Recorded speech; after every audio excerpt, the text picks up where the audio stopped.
Eh bien, bonjour à tous et bienvenue dans ce nouvel épisode de Pleine Page, notre rendez-vous mensuel avec écrivains, écrivaines, je crois, mesdames, qu'on dit ça maintenant, écrivaines. Aujourd'hui, nous recevons Évelyne Thomer et Catherine Pouzet. Évelyne Thomer de Vendée, Catherine Pouzet de Vendée aussi depuis peu, je crois. Catherine. Ah non, depuis très longtemps. Depuis très longtemps. Ah. Et c'est depuis peu, en tout cas, que Catherine Pouzet a sorti ce livre dont nous allons parler, ces livres dont nous allons parler. Évelyne Thomer, on va commencer avec vous. Bonjour. On se connaît, bonjour, depuis longtemps. Merci Oui. d'être venu à Pleine Page. Je prends tout de suite votre dernier ouvrage, Quand le soleil se cache. C'est un joli titre, non? C'est un joli Ça titre. vous Alors, plaît? qu'est-ce qui se passe quand le soleil se cache? La nuit vient, j'imagine. On a froid. Froid. Voilà. Alors, c'est un roman. C'est un roman très quelques vendéen, mots. Made in Oui. Vendée, pure Vendée, D'accord. où on retrouve plein de choses. Alors ça se passe dans le milieu du transport, que je connais bien, puisque mon époux a dirigé des boîtes de transport en Vendée, notamment Freightline, 85 Express. Il était à la direction de Joyaux, donc on peut le dire. Et donc on retrouve, alors pas seulement ça, il n'y a pas que le milieu du transport, il y a bien sûr une histoire d'amour, on retrouve les coutumes de la Vendée, il y a même des recettes vendéennes, et puis du suspense, et il y a même des crimes. Alors, c'est un polar, non, pas tout à Ah fait. non, non, Hein, on va d'accord. dire non, c'est plutôt secret de famille. Oui. Mais dans les familles, il s'en passe des choses. Hein. Oui, je sais bien. Secret de famille. Alors, c'est votre... C'est mon 11e roman. 11e Ça commence, roman. oui, 11e. Ça commence à compter. Et il a commencé quand ce soleil à se cacher? Il est sorti le 27 janvier, très exactement, et il a marché, vraiment, il marche. Mon éditeur a retiré en août, là, il est venu spécialement chez Offset 5. Votre éditeur qui est Geste Édition, à la qui est crèche, un près de Lyon. sympathique éditeur, d'ailleurs Oui, régional. Oui, Je crois tout qu'il à est- fait. Une bonne maison d'édition. Il y a quand Voilà. même une bonne vingtaine de salariés. C'est très sérieux. Ils sortent une centaine de livres par an, de beaux livres, des livres spécialisés. Je vais dire de bons livres puisque je suis chez eux, carrément. Alors, au hasard des chapitres, là, je vois, il y a en exergue quelques citations. Là, je rencontre Molière, on a entendu parler un petit peu de ce monsieur-là.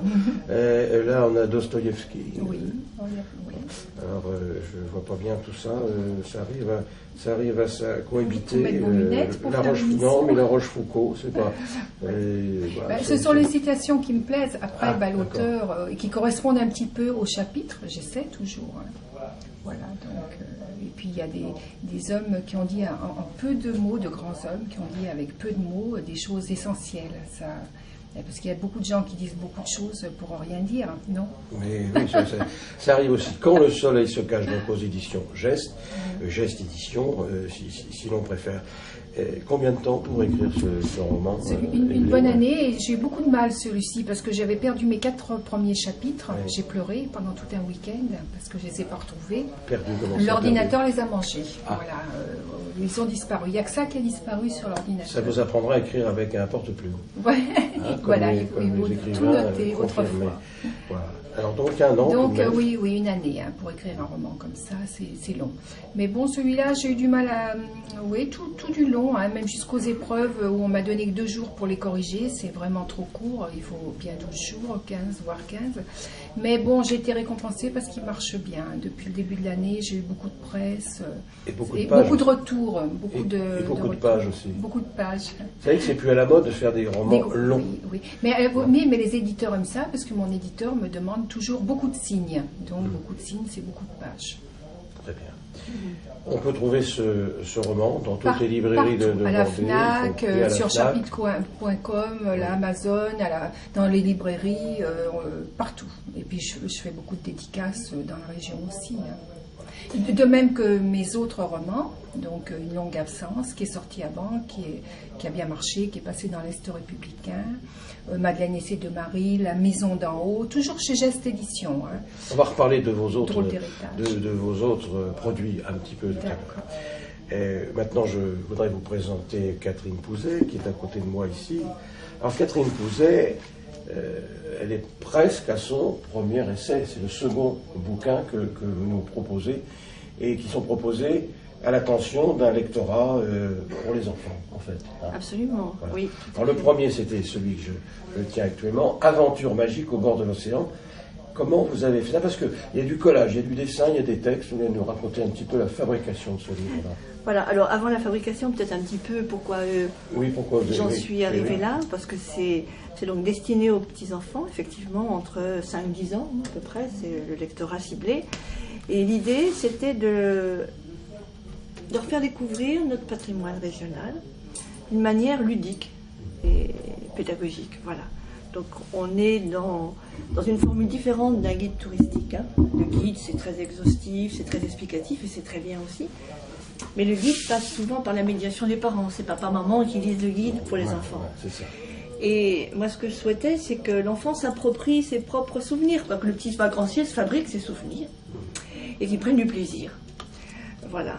D'où Aventure magique au bord de l'océan. Oui, ça c'est le premier. Plus malin que les lutins, c'est le second. C'est le dernier. Alors vous allez chercher vos histoires.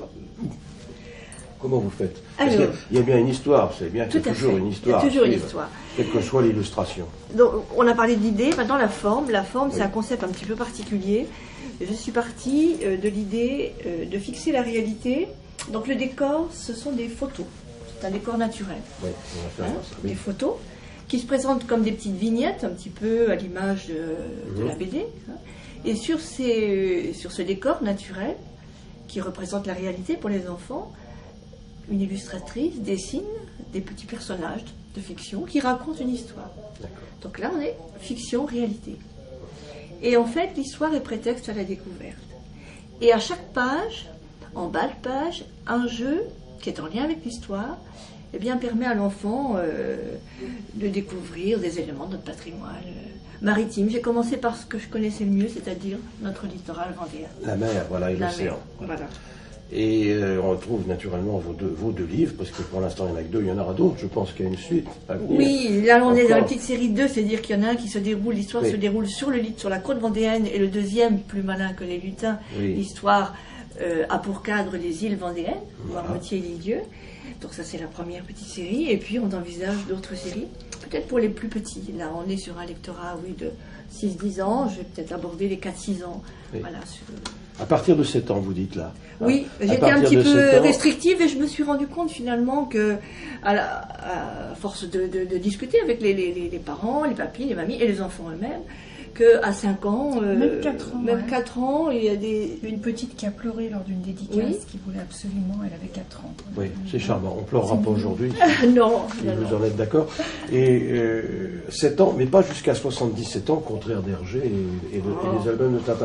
Tiens, en fait, qu'est-ce que vous pensez des albums de Tintin et d'Hergé et de ces histoires, voilà. Alors, je ne suis pas une grande fan, curieusement, je ne suis pas une grande fan de BD. Je ne suis pas si curieux que ça. Mais c'est pas mon lectorat, ma lecture, c'est mes lectures préférées. Mais comme tout le monde, j'ai parcouru, j'ai lu, mais voilà, c'est pas mon truc. Vous préférez Luc et Luc? Peut-être. Donc je suis plus dans l'histoire, le patrimoine, les romans historiques, ça va bien. Evelyne Thomer, on vous voit souvent dans les salons littéraires, Brive, et puis revenons à celui de Vendée et de Montaigu, le salon, le printemps du livre. Alors, qu'est-ce que vous pensez de ce genre de manifestation pour les auteurs? Qu'est-ce que vous y cherchez? Qu'est-ce que vous y trouvez dans ces salons littéraires? En dehors de faire la promotion, tout le monde a bien compris. Mais, oui, on vient faire la promotion et vendre son livre. Pas seulement, parce que déjà Montaigu c'est un salon incontournable, c'est devenu un grand salon, et ce qu'on y trouve, l'auteur, on est seul quand on écrit un roman. Je ne sais pas pour Catherine si c'est pareil, mais un roman, comme vous l'avez fait remarquer tout à l'heure, il y a énormément de pages, on passe beaucoup de temps, on est seul dans son histoire face à l'ordinateur. Et dans les salons, on rencontre des gens. Alors déjà, on a un retour. Le dernier, il y a beaucoup de gens qui sont venus, qui m'ont simplement mis la main sur le livre en disant « Madame, votre livre, il est bien ».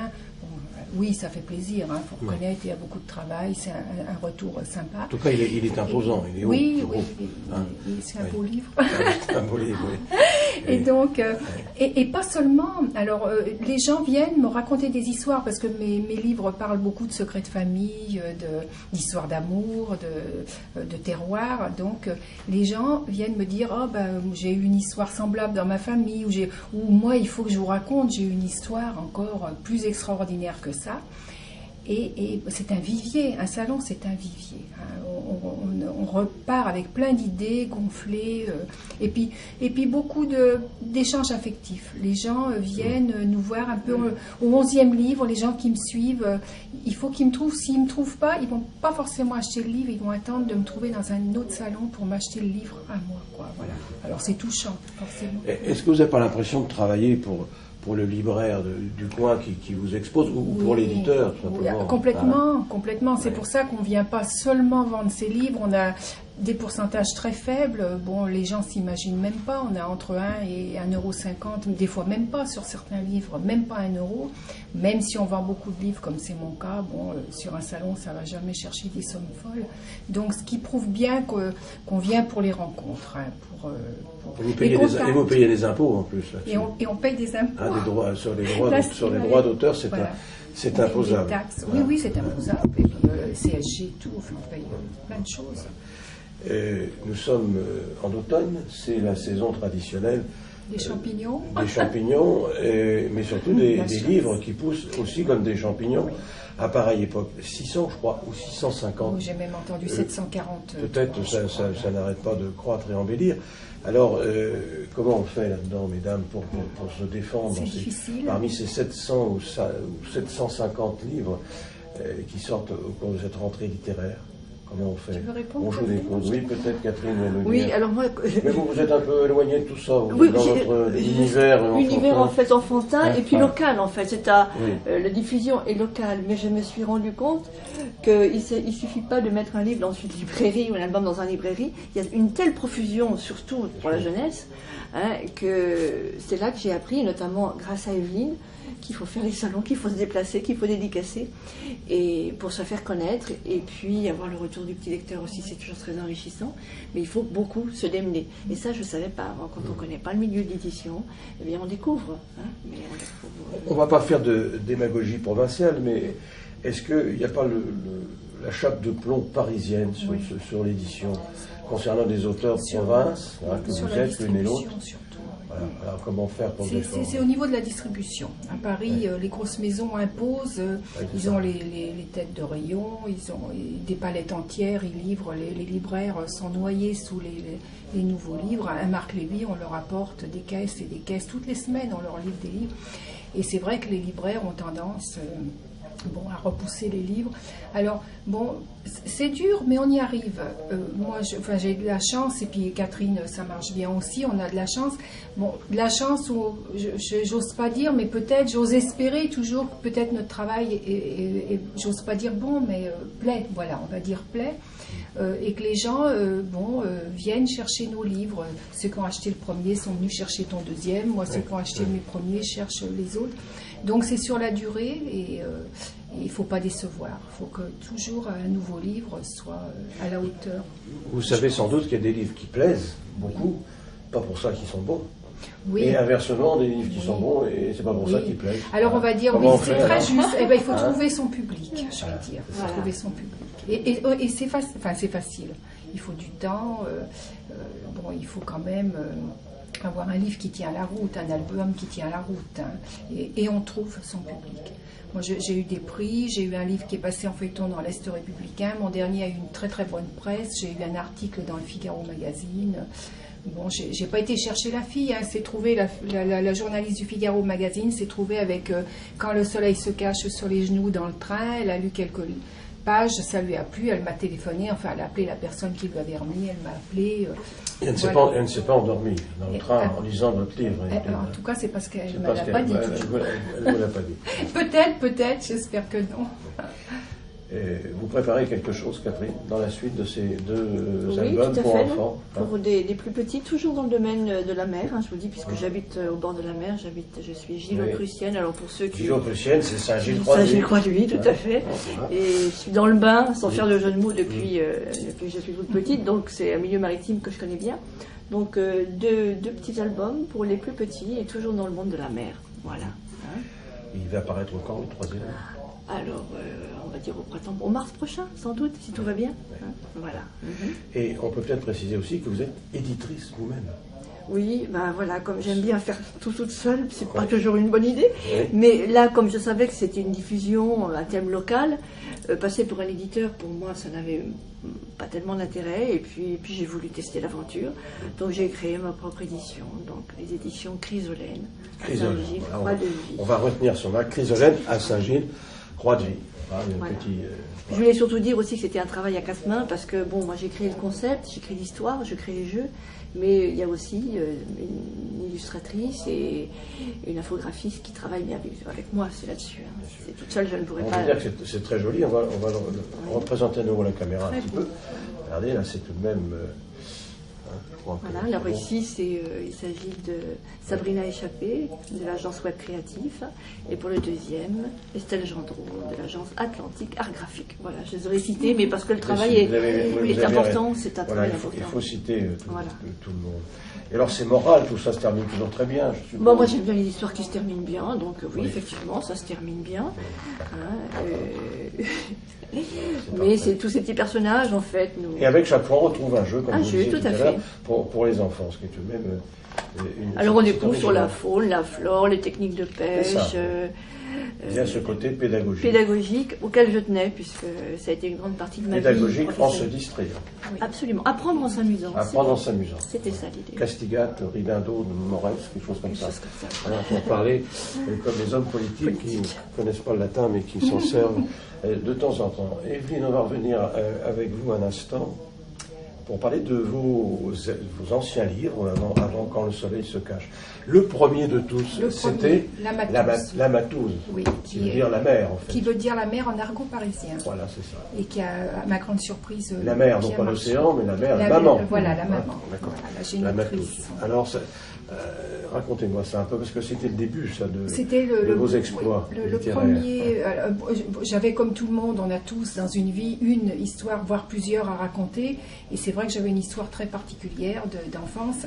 Un petit peu l'histoire de Vipère au Point, mais en plus, plus cocasse, plus drôle aussi, parce que Vipère au Point, c'est pas drôle du tout. À un moment donné, ils essayent de tuer la mer, dans une barque, je crois, enfin dans l'eau. Hein. Bon, moi, c'est plus drôle et plus terrible aussi. Bon, bref, tragique. Bref, j'avais une histoire à raconter. Et c'est bon, moi, je suis l'aînée de 9, ça marque ça. Et tout ce qui me concerne, c'est toujours très familial. Le fait que j'écrive un livre, ça a été une histoire un peu familiale. Ma fille qui m'a poussée à le faire, mon mari, mes frères et sœurs, il faut écrire cette histoire.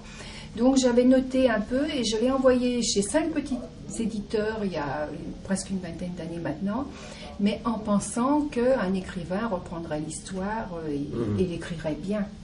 Et ma première grande surprise, ça a été d'être contactée immédiatement par 3 de ces 5 éditeurs et qui vous ont édité qui n'ont même pas retouché le texte, quoi. Il y en a un qui m'a dit, je m'en souviendrai bien sûr toujours, c'est frais, léger, emporté, je vous le prends comme ça. Donc ça m'a été bien, il n'y avait même pas retravaillé. Et donc c'est parti comme ça. Et ce premier roman a tout de suite été sur tous les prix pratiquement en France. À Chambéry, à Laval où j'ai eu le prix, même à Montaigu, donc à Bordeaux, enfin... Donc voilà, ça a démarré comme ça. Il y a 20 ans déjà. Presque en 94, oui, pas 20 ans, mais enfin 17 ans, 18 bientôt. Oui. Et alors, au total, vous avez 11 romans, c'est ce qu'on disait tout à l'heure, 11 romans à votre actif. Je me souviens de La Maison d'en haut. Oui, qui a bien marché. Alors, bon, c'est vrai que les livres comme le dernier, Quand le soleil se cache, où on retrouve bien la Vendée, le terroir vendéen. Alors, toujours des histoires avec du suspense, des secrets de famille. Dans le dernier, il y a même des crimes. Alors, c'est un peu surpris mes lecteurs, mais j'espère surprendre mes lecteurs à chaque livre, avec toujours un peu plus. Donc tout ce qui est vendéen, bon... Voilà, alors nous, terroir vendéen, Catherine, littoral vendéen, l'océan. Bon, tout ça, ça fait un petit peu roman, comment dire, bon, ne voyez pas malice, mais entre guillemets, roman à la campagne, quoi. Hein. Non, mais je ne suis pas péjoratif du tout. Alors, qu'est-ce que vous pensez de ce style, justement, littéraire? Ça plaît. Ça plaît beaucoup. Je pense à Michelet, l'école de Brive. Oui, l'école de Brive. Je suis allé à Brive, je n'ai jamais trouvé l'école en question. Mais tout espoir n'est pas perdu. Alors, quelle est votre opinion sur cette littérature, justement? Ça plaît. Personnellement, moi, je préfère le roman psychologique, mais bon, c'est vrai que les éditeurs nous demandent d'ancrer ça dans un terroir. Les gens s'y retrouvent. Quand il y a une histoire où ils retrouvent un petit peu les lieux, mais bon, pas seulement. Hein. J'ai un livre, on parlait de mes livres tout à l'heure, La vraie liberté, qui est pas du tout terroir, qui est très psychologique. Un roman à 2 voix, une histoire entre un enfant et un adulte, qui a eu 4 prix, dont le prix littéraire européen qu'on m'a remis au Sénat il y a quelques années. Et qui a bien marché aussi, et qui n'est pas terroir du tout. Personnellement, je préfère le roman psychologique. Mais j'éprouve du plaisir aussi à faire des romans de terroir. Vous ne pensez pas que le genre est un peu l'une ou l'autre, un petit peu trop visité maintenant? Enfin, Jacques Elias qui a fait ça dans le temps, Chabrol, Vincenot. Tout est déjà Il été fait. Tout a été écrit. Et surtout déjà. Giono. Hein, bon, les autres, c'est un peu... Je crois qu'il faut le sentir. Enfin, Oui. il faut avoir envie de le faire. Si, Ce retour à la terre battue, alors c'est surtout au châtel, dans l'année à l'année 2000, en oui. 2000, au passage de l'année 2000, on a senti les gens se sont raccrochés à la terre, à leur département, et au souvenir. Au souvenir, voilà. Racine. Mais c'est important, c'est important. Aux racines, oui. c'est ça. Moi, là, je termine un 12e roman qui parle du don de sperme. Oui. Et donc, ça n'a rien à voir avec DSK. Hein, Non. mais je m'aperçois que les gens qui n'ont pas de racines, à qui il manque un parent, sont mal toute leur vie. Mal. Peut-être plus que des gens comme moi qui ont eu une enfance... Vous avez des racines, oui. Ah oui. Moi, vous avez des racines, vous, Catherine, aussi? Oui, c'est important. Et je crois que les poireaux ont des racines, mais je n'ai pas vu... Bon, c'est un autre débat. Mais très bien. Je pense que c'est important la transmission des générations. Oui, non, je vous énerve un peu. Non, mais vous avez raison. Moi, Ouais. je vois les papis-mamies qui viennent et c'est un support, ce petit album est un support pour communiquer avec leurs petits-enfants. Ne serait-ce que ça, je trouve que voilà, c'est intéressant. Hein. Et regardez les gens qui éprouvent le besoin de retourner de morts, ils vivent 40 ans en France et une fois morts, ils veulent être enterrés ou au Portugal ou en Algérie. Ça correspond à quelque chose quand même. Parce que quand on est mort, on est mort. Hein. On vient toujours de quelque part. Bon, alors écoutez, vive l'école de Brive, mais vous n'êtes pas l'école de Brive. Le roman de terroir non plus. Non, peut-être. Vous êtes aux écrivains de Vendée. Voilà. Alors, un mot, mais pas trop sur les écrivains de Vendée. Est-ce qu'ils écrivent d'abord, ces gens-là, oui? Pas tous, mais voilà, c'est ce que vous vouliez que je dise. Non. C'est une grosse association, les écrivains de Vendée, dirigée par Jean de Régnac, un président sympathique. Oui. Et donc, qui a une maison d'édition, qui fait de très beaux livres. Nous sommes 115, peut-être même 120 maintenant, donc c'est vrai que c'est beaucoup. Alors, je ne sais pas combien il y a vraiment d'écrivains dans ces 115. Ça fait 120 bouquins de plus par an, en plus des 750 c'est beaucoup, nous parlions tout à l'heure, ça fait quand même beaucoup. C'est énorme. Alors bon, je pense que c'est la postérité qui dira s'il y a vraiment des écrivains là-dedans. Bon. Il paraît qu'il y a un écrivain par siècle, un vrai. Ah oui, c'est ce qu'on dit en effet. Alors justement, votre écrivain du siècle, Catherine, l'écrivain du pour siècle. vous, voilà. Moi j'aimais bien Camus, j'aimais bien... il n'en faut qu'un. Il n'en faut qu'un, plusieurs, Prévert. Moi en ce moment, je me régale avec Marc Lévy. Oui. Voilà, oui, c'est le best-seller du moment, ça. Oui, mais qu'il soit bon. Oui, non, mais voilà, on peut le best-seller être bon. Oui, ça arrive parfois. Vrai. Ça arrive parfois, voilà.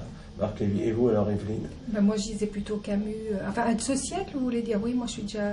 Oui, non, le siècle passé. Voilà. Oui, parlons du XXe siècle. Du XXe siècle, parce que le XXIe commence tout juste.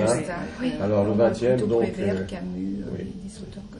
Céline, j'ai un petit peu de mal, j'avoue. Je sais que c'est un écrivain reconnu. Toi, moi aussi, Prévert... Non, Céline, non. C'est pas ma tasse de thé, mais bon... Bon, c'est bien dommage parce que tout ça sont des bons écrivains. Bien sûr. Mais... Et Julien Gracq, qui n'est pas loin de chez nous, là, qui nous a quittés il y a quelques mois maintenant, et qui a fini ses jours près de la Loire, à Saint-Florent-de-Miel. Bon, alors maintenant, mesdames, que nous en sommes avec nos productions l'une et l'autre, tout ça, ça marche bien. Prochaine histoire, pour Catherine Pouzet, ça se passera encore au bord de la mer. Au bord de la mer, pour les petits, voilà. Encore pour les petits, ils vont se noyer à force, non? Non. Hein? Les enfants Ouais. se débrouillent très bien. Oui. Ils savent très bien nager, les enfants, maintenant. Ils savent tous nager. Même très petits. Et puis Evelyne, un autre bouquin en Un préparation. roman, voilà, qui est terminé, on va dire. Là, je suis sur les corrections Oui. et qui sortira dans l'année prochaine, je ne sais pas quand. Je ne l'ai pas envoyé à l'éditeur, j'ai peur qu'il sorte trop tôt. Alors j'attends un petit peu. Vous attendez, il sera prêt pour le printemps du livre, Peut-être. de Montaigu sans doute. Oui, je pense que l'éditeur va faire en sorte, même si je lui envoie tardivement, il va faire en sorte. Alors ces dames qui écrivent et qui tiennent les portes plus en dehors de vous, quelles sont celles qui vous ont un petit peu marqué dans vos exercices littéraires? Moi, je dirais George Sand. Ah oui, ça va loin déjà ça. Mais plus récemment. Moi, Ah, plus récemment, Simone de oui, Beauvoir. oui. Simone de Beauvoir. Oui. Régine Desforges écrit très bien. Oui, elle tricote mal, paraît-il. Je ne sais pas, c'est ce que j'ai lu par là. Moi, je dirais Simone de Beauvoir. Je trouve qu'elle a... Oui, oui. Amélie Nothomb, vous en pensez quoi? Moi, je la connais parce que je la rencontre à Brive. C'est un personnage. J'ai aimé certains de ses livres, beaucoup, d'autres pas du tout. Donc, Bon. je trouve que bon, elle fait un livre par an, un peu forcé, puis parfois de petits livres. Mais bon, c'est un écrivain de talent. À mon avis, elle a du talent. Très bien. Le titre de votre Du prochain livre? C'est pas encore tout à fait décidé. Ouais, Peut-être Nuit Blanche. Est-ce que ça vous plaît? ben, moi, Nuit Blanche, oui, ça me plaît. Ouais. Moi qui suis insomniaque, en plus, ça va me convenir tout à fait. Nuit Blanche, je ne sais pas si ça n'a pas déjà été pris. Il faut vérifier. Oui, Oui, j'ai vérifié. Ouais, faut Non, il y a vérifier. une boîte de nuit à Paris qui s'appelle Nuit Blanche. Oui, ça, c'est... Ouais. je crois que- Non. Voilà. Et vous, Catherine, alors? Le prochain titre, Oui. je ne sais pas encore. Ça tourne autour de, sans doute, un petit campos, un cheval de mer. Un cheval de mer. Voilà. Mais le titre n'est pas encore définitif. Bon, très bien. Eh bien, il me reste à vous remercier toutes les deux d'avoir bien voulu participer à ce nouvel épisode de Pleine Page que vous retrouverez naturellement sur nos télévisions, sur nos web télévisions, 4, diffusées sur 4 web télévisions autour de la Vendée et de la région des Pays de la Loire. Merci Evelyne Thomer, merci Catherine à vous. Pouzet. Merci à vous. Et puis, nous vous souhaitons naturellement bonne chance, bon travail pour vos futurs livres que nous ne manquerons pas de parler. Soyez-en sûrs. Merci à tous et au mois prochain. Rendez-vous.